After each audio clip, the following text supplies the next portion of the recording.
Supposons maintenant que je vais déclarer le même gestionnaire d'événements sur le même objet, mais avec un traitement différent. Autrement dit, je vais copier ce bout de code et je vais le coller juste après. Et je vais changer de message. Au lieu de bonjour, je vais mettre bonsoir. Donc vous avez constaté que l'objet c'est lui-même et l'événement c'est lui-même. Mais j'ai déclaré ça deux fois de suite. Alors quand j'exécute, on va voir que seulement le dernier gestionnaire d'événements est pris en considération, à savoir celui qui va afficher le message bonsoir. Autrement dit, c'est comme si cet événement n'a pas été détecté sur l'objet. Et ça constitue un inconvénient de cette méthode. Ceci va nous conduire à la méthode suivante. Alors, je vais considérer que l'objet concerné par l'événement, c'est toujours le même, c'est-à-dire la div identifiée par orange.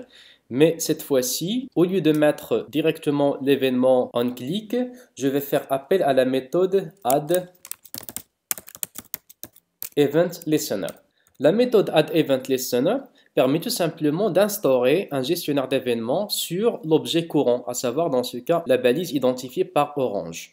Cette méthode accepte trois arguments. Le premier argument est la nature de l'événement lui-même, en tant que chaîne de caractères. Dans ce cas, l'événement, c'est click. Notez bien qu'il ne faut pas mettre le ON dans ce cas. Deuxième paramètre, c'est la fonction à exécuter. Il est préférable que ce soit une fonction anonyme de la même manière que la méthode précédente. Donc, function. Et on met des accolades pour spécifier le corps de la fonction.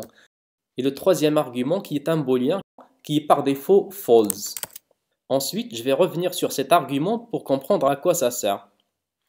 Bon, maintenant ici, il suffit de déclarer le code que je souhaite. Par exemple, je vais mettre quelque chose du genre alerte bonjour comme tout à l'heure. Maintenant, on exécute pour voir le résultat. Je clique et j'ai toujours bonjour qui s'affiche.